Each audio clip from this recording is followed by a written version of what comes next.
What's going on, guys? It's Jimmy here. Welcome to our daily show where we discuss everything going on here in our country that you need to know about here on a daily basis. We got some major news going on here today and also some checks going out here tomorrow to millions of people here. Let's jump right in. Here we go.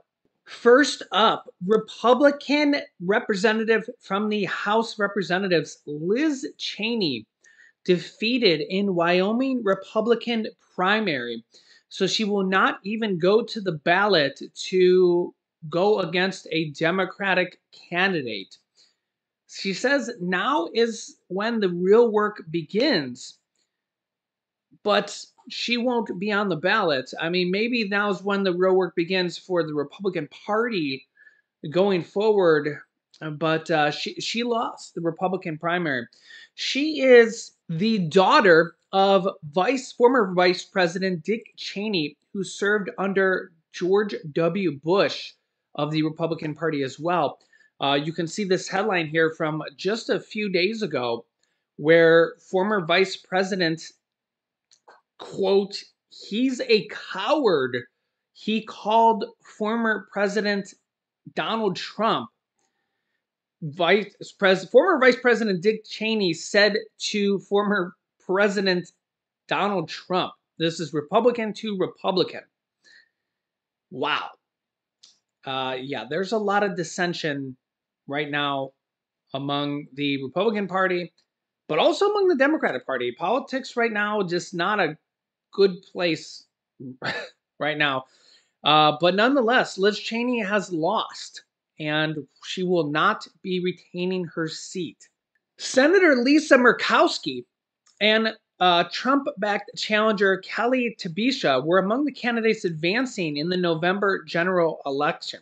In a concession speech Tuesday night, Cheney said she believes she could have won the primary, but it required her to, quote, go along with President Trump's lie about the 2020 election. That was a path I could not and would not take. She says no House seat, no office in this land is more important than the principles that we all are sworn to protect. And I well understood the potential political consequences of abiding by my duty. She said, before adding that she called Heisman to concede, and now the real work begins. She says, quote, as a country, we're facing a moment where our democracy is really under attack and under threat. Cheney is the last of the 10 Republicans who voted to impeach Trump to face a primary challenge. Get this, of those 10 Republicans, only 2 have prevailed and will go on to the general election in November. 4 have decided to retire or not run for re-election. And 3 others have either lost to other Republican primary challenges or conceded. Cheney, who was once the number 3 Republican in House leadership for the Republican Party, and whose father's former Vice President Dick Cheney, has been one of Trump's most outspoken foes. Now, this is the really crazy part, guys. Liz Cheney lost by 37 points, or 37%. And she talked about how she won her last primary by 73 points, 73%. The daughter of Dick Cheney last time won by 73%, and this time lost by 37%. So she lost by a landslide. It wasn't even close. So an absolute lopsided blowout. And honestly, this shows the political power that Donald Trump has on the Republican side. He basically called all his Republican supporters and said, don't support Liz Cheney, and they didn't. So she will not be in the House of Representatives here for the next term as a Republican candidate. And she's not going to be a Democratic candidate either, very unlikely. So, well, and like she said, she used to be the number 3 Republican in the House of Representatives. And, you know, her father was the vice president under George W. Bush. it's unbelievable. It's unbelievable. So this just shows you how powerful he is within the Republican Party. Yeah. And you see all these other candidates who opposed him. And you also got to think here going forward here how this will make other Republicans gun shy about, for lack of a better word there, to speak out against him, good, bad, or other. Democrats speak out against Joe Biden, about inflation, about gas prices, about, look at Bernie Sanders, who's not really a Democrat. He's an independent. He has an I by his name. He's speaking out against Joe Biden about this Inflation Reduction Act, saying there needs to be a lot more in there. And remember, Bernie Sanders is basically, I've said it before, a lot of people said that was Joe Biden's right-hand man. Joe Biden had previously considered Bernie Sanders to maybe be his vice president, but Joe Biden said that he needed him in the Senate. They needed his vote in the Senate, okay? Now, remember, Bernie is not always necessarily a guaranteed vote, but he is a crucial vote in the Senate. They need that 50-50 vote, okay? But if you listen to Bernie, he's a realist. He's a guy who says, listen, I voted for this bill because it's something we need going forward. It's a step forward, okay? Like a lot of people said about the gun safety bill, they said, listen, this isn't a bill that everybody wants, but it is a little bit of gun safety going forward. Look at all these school shootings and mass shootings going forward. And, a lot of people are like, hey, this isn't the bill that's going to solve all the issues, solve all the problems, but it's a step forward. And even Mitch McConnell voted for this and agreed with this. Then one of the Republican sub-parties in Kentucky censured him for it. And it's like, this just shows you how dissented so many different views of political parties are. An overwhelming amount of people, a supermajority of polls, supermajorities tend to be 2/3 of Americans or more. That's enough to override a presidential veto or impeach a president. Generally, when you have 2/3 of a majority or more, supported that bill or support even more things like that. Just to, in general, any type of anything, any type of bill, okay? Whenever you see 2/3 of anything, it's considered a supermajority. So whenever you see a poll, whenever you see a vote, whenever you see anything, if you see 2/3 of something, it's considered a supermajority. So just keep that in mind. So it's enough to override a presidential veto, which is very rare. Very rare do you see a presidential veto happen. Almost never do you see that happen. And also to impeach a president in the Senate. And again, how often do you see that happen either?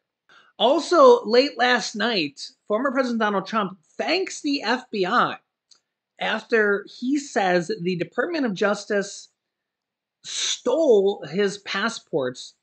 They now returned them. So those have been returned here. What happened apparently is Trump writes, the Department of Justice and FBI just returned my passports. He says, thank you. Unfortunately, when they raided my home, Mar-a-Lago, 8 days ago, they just opened their arms and grabbed everything in sight. Much as a common criminal would do. This shouldn't happen in America. Ugh. Yeah, in a way, I actually do feel for him here because, if you do kind of get raided from the FBI and they have a search warrant, you've kind of seen this on TV, it's TV there, but you know what they do, right? They kind of come into your home and they just kind of throw everything everywhere. They go through everything and they just grab everything, right? I do kind of feel for him a little bit there because, yeah, apparently they just grabbed a whole bunch of stuff and the scrub team apparently they have a scrub team that then goes and looks through the stuff afterwards. Apparently they kind of look through it somewhat briefly, maybe brief to moderately while they're there, and then afterwards they go and look through it more detailed afterwards, and anything that they shouldn't have, that the warrant doesn't fully agree with that they should keep, then they return afterwards. And this would be for a president, for a non-president, for an average individual with a warrant. So the scrub team then said, well, we have to return these. So they returned these. So yeah, you can let me know your thoughts here in the comments. I'm sure we're going to have some very interesting comments on that. And yeah, if you, I, or a regular individual was raided, it's not, a searched, whatever word you want to use here. They had a search warrant, but yeah, it's a rough. Not that I've ever been through it or anything like that, but you see this on TV with over dramatized TV, things like that. But it's kind of how it goes down. They come in, they're like, we have a search warrant, and they just go through whatever they want. They grab stuff, which is apparently what happened. They take stuff, and then maybe you're lucky to get it back later. Now with passports, they kind of had to give your passport back.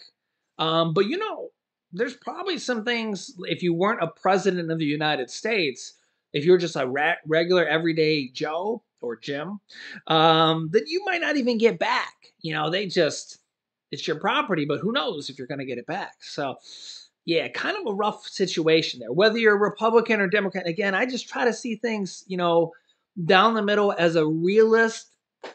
But, this is a very politicized search and very in the public eye.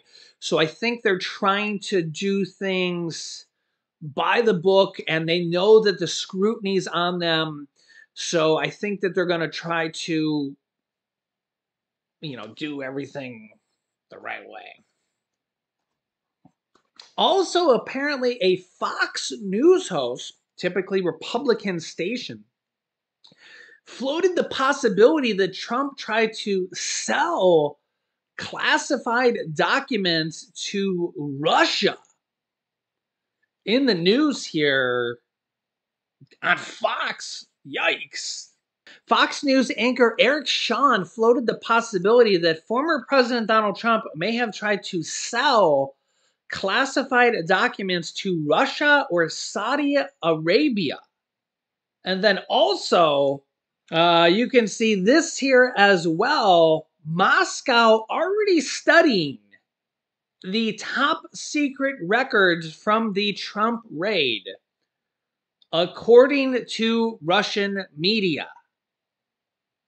Yikes. Hosts on Russian state-owned Russia One television channel said that officials in Moscow have already been, quote, studying the top secret and other classified documents the FBI sought through a search warrant of former President Donald Trump's Mar-a-Lago resort home.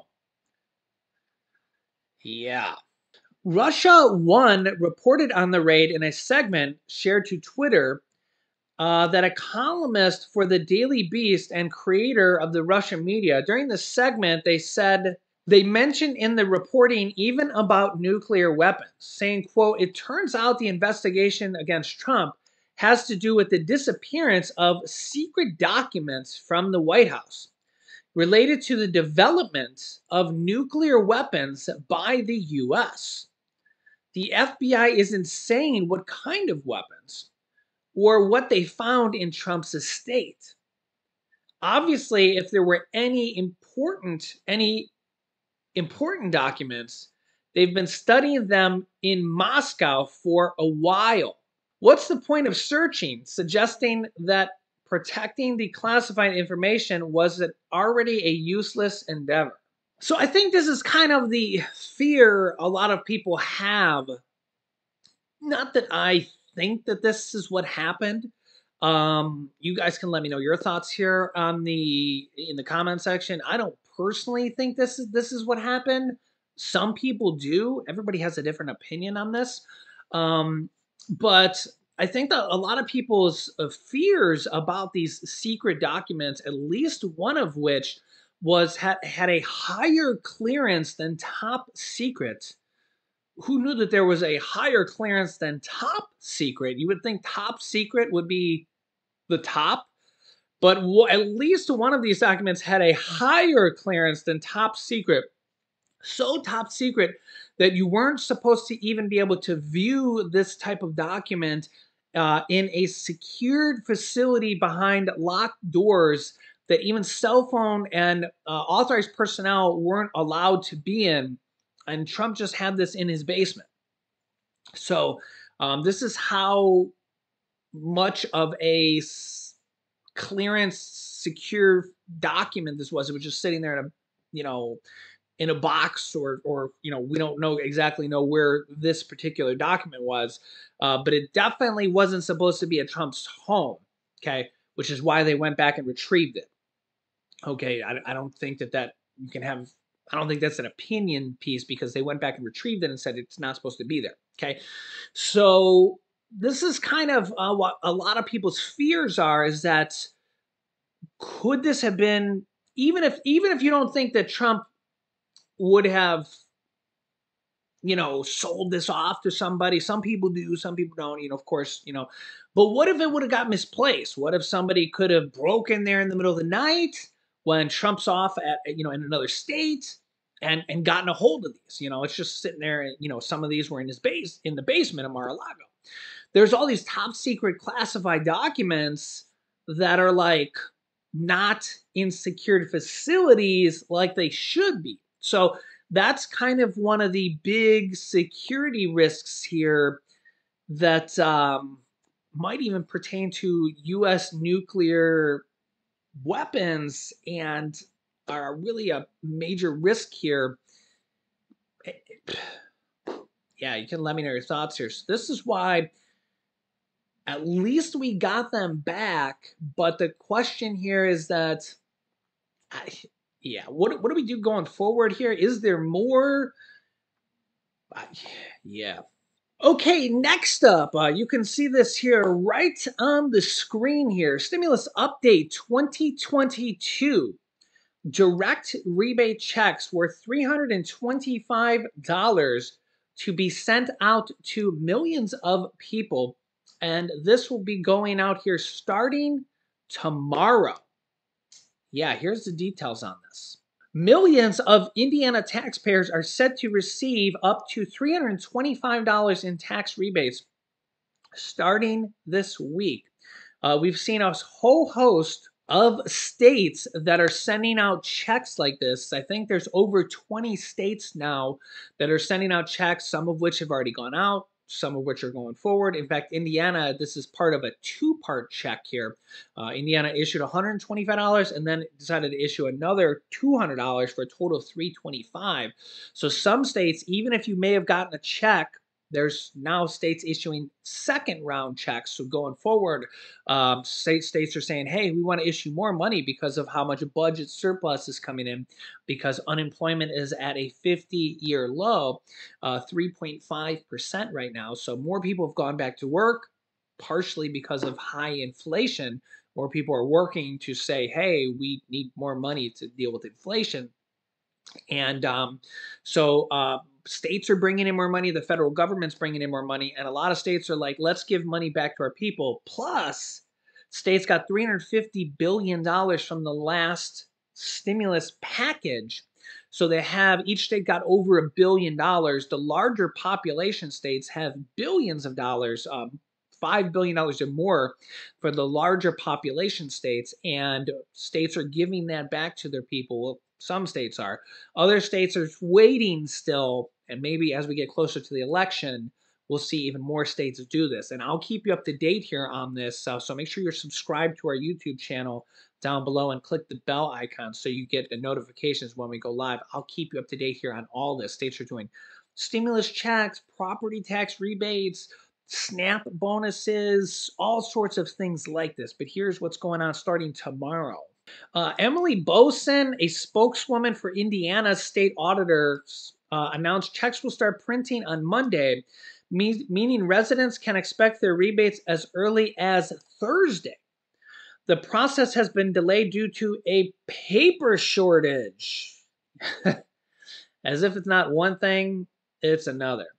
Meaning the original $125 check can now be combined with the state's newest relief money of $200, equating to $325. Married couples filing jointly can expect even more. People will either receive $325 or $650 if you're married filing jointly in a check. By only mailing one check, we were actually able to save over $1 million because of the fees to print, postage, and processing. Imagine the state saving $1 million, over $1 million, just by combining the checks into one. We have over 1.7 million checks to print, and we were able to print about 50,000 per day. That means that it's going to take about 35 days of printing, which gets us to early October. So it doesn't mean everybody's going to get their checks all starting tomorrow, but some people may. It's going to start, but it's going to take 35 days to print. And Indiana expects to print 1.7 million checks tomorrow. Or, I'm sorry, 1.7 million checks altogether. Excuse me. So I'll keep you up to date here. Make sure to subscribe to our YouTube channel and click the like button, click the bell icon so you get notifications. It's all free to do so, and I'll keep you up to date here on a daily basis. You can click here to see my newest video on Social Security raises and updates. And you can click here to see the new bill signed by Biden and $15,000 that some of our viewers are getting as well. Very good video there as well. So click on one of those videos next. Thanks for watching, guys, and I'll see you in the next video.